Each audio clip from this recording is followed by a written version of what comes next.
د عمر بن عبدالعزیز رحمت الله علیه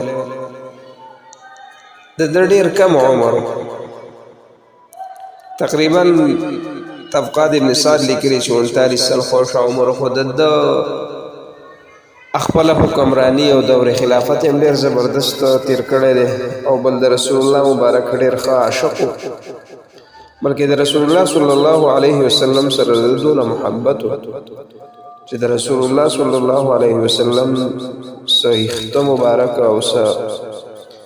نوکان مبارک د سره وپراتو او دا په هغې باندې دغه عشق تمنا پوره کول او دغه عشق اتن د په هغې باندې ماتول ډېر زبردست شخصیت ډېر خدمات هم د هغه دي کله چې وفات کېدو دونه محبت د رسول الله صلی الله علیه وسلم سره و چې کله وفات کېدو نو خپل وینځې ته ویل چې کله زه مرمه نو په هغه ټیم کې به ته زما چې کوم دی زما کفن کې به ما سره د رسول الله مبارک چې دا کوم ویښته مبارک دي او دا ناخن دا ما سره کېده ته چې کوم دی زما په کفن کې دا ما سره دفن کړه او دا به زما وصیت دي تاسو ته بل چې کله زه وفات شوم نو زما مخ به د قبلې په طرف کې د وفات په ټیم کې به زما مخ د قبلې په طرف باندې کوئ او زما ملا ستا به چې کوم دی د سنت د طریقې موافق کوئ او کلم چې هغه چې کوم دی وفات و نو دا به اخري وخت کې به دا ویل چې خدای پاک زما دا مرګ دا د خلکو لپاره د تکلیف ذریعه ونه ګرځي د کړاو ذریعه ونه ګرځي او اوین زه وی چې کله دا وفات کېدو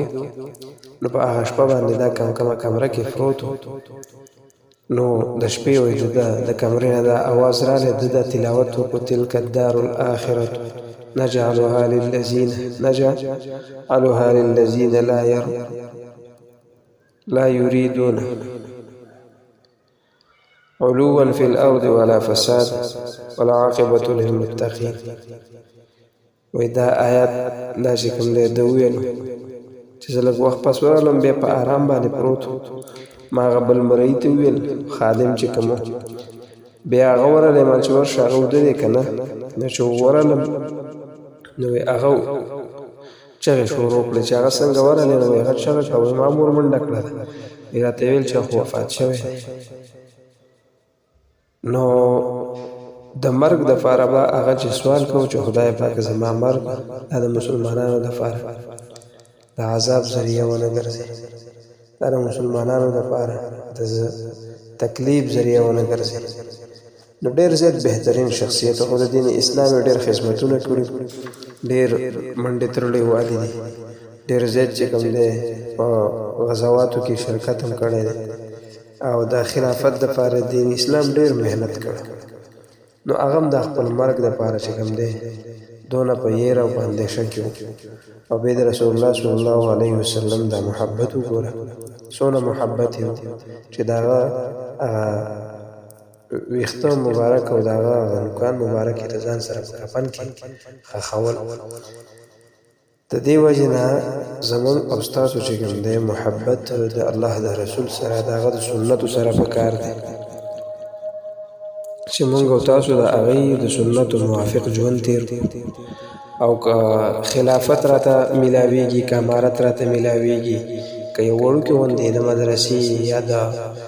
یو علاقې خدمت خادم ناظم جوړېږم یا بل څه یا په علاقه کې یو د کور مشر جوړېږم خو ژوند په داسې طریقه تېرول په هر ټیم کې ځان ته مرګ یادول دا د مؤمن نښه ده چې دا به کم کار کوي نو هغه کار به دا په داسې انداز باندې کوي